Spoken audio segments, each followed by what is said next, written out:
स्वागत है आप सभी का आपके अपने यूट्यूब चैनल लॉ टच पे। आशा करते हैं कि आप सभी बहुत अच्छे होंगे। तो आज के हम लोग इस वीडियो में सेक्शन 8 को डिस्कस करेंगे। Section 8 of CrPC.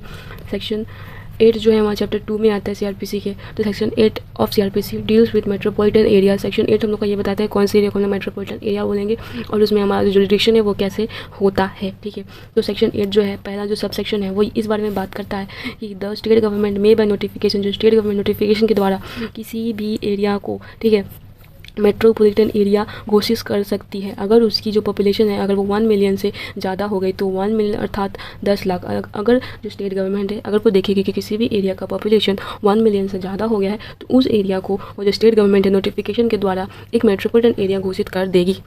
तो हमारा सब सेक्शन 1 यही कह रहा है। सब सेक्शन 2 क्या कह रहा है? As from the commencement of this code each of the presidencies towns of Bombay, Kolkata and Madras and the city of Ahmedabad shall be deemed to be declared under sub section 1 to be a metropolitan area. यहाँ पे ये कहने की कोशिश कर रहा है जो हमारे उस टाइम के प्रेसिडेंसीज टाउन थे, ठीक है, बॉम्बे, कोलकाता और मद्रास, ये भी जो है हमारे मेट्रोपॉलिटन एरिया में ही काउंट होंगे। मतलब ये जो एरियाज है बॉम्बे, कोलकाता और मद्रास, ये भी हमारा जो है मेट्रोपॉलिटन एरिया में ही काउंट होंगे। आफ्टर द कमेंसमेंट होने के बाद, इस कोड के कमेंसमेंट होने के बाद भी ये जो एरिया है वो हमारे मेट्रोपॉलिटन एरियाज ही रहेंगे।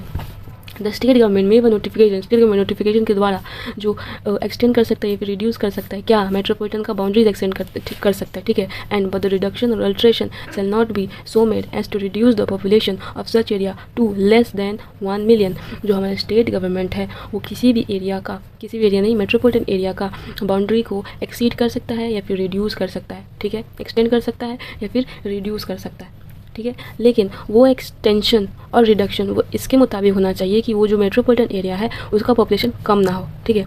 अगर वो कम हो जाएगा तो फिर वो मेट्रोपॉलिटन एरिया नहीं रहेगा। तो जो स्टेट गवर्नमेंट है वो जो उसका एरिया है उसको एक्सटेंड कर सकते हैं, रिड्यूस कर सकता है, लेकिन पॉपुलेशन को ध्यान रखते हुए, ठीक है।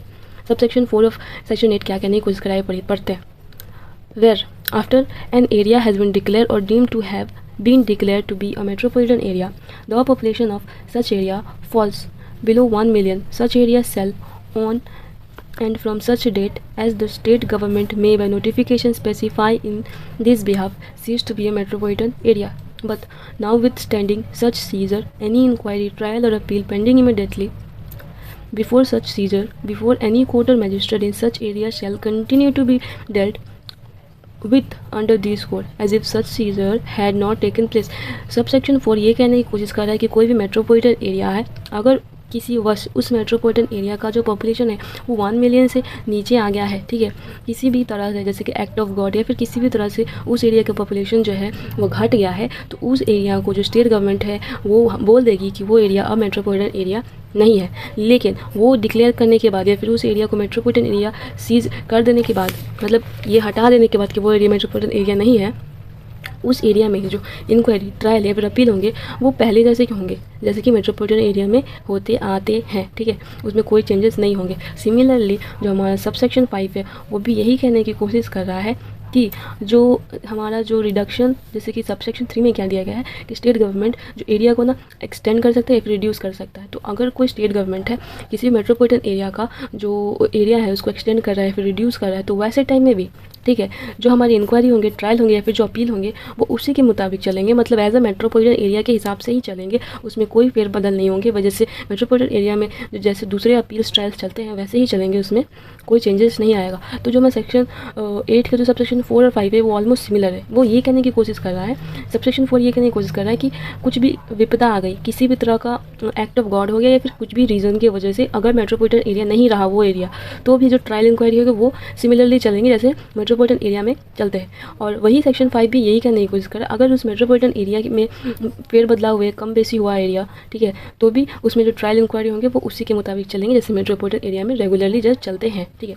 और यहाँ पे एक्सप्लेनेशन पे ना ये दिया गया है कि मेट्रोपॉलिटन एरिया में मेजरली किस बारे में बात किया गया है, मेट्रोपॉलिटन एरिया में मेजरली बात किया गया पॉपुलेशन के बारे में, इसलिए यहाँ पे एक्सप्लेनेशन दिया गया है पॉपुलेशन का, ठीक है। तो अकॉर्डिंग टू दिस कोड यहाँ पे ना जो सेक्शन 8 में डिस्कस किया गया है पॉपुलेशन, वो पॉपुलेशन है जो हमारे लास्ट प्रीसीडिंग सेंसस में दिए गए हैं, ठीक है। तो हमारा लास्ट प्रीसीडिंग सेंसस आया था 2021 में, ठीक है, और उसके पहले आया था 2012 में।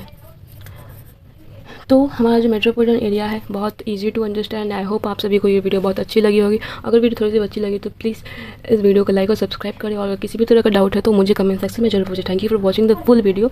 मिलते हैं अगले वीडियो में।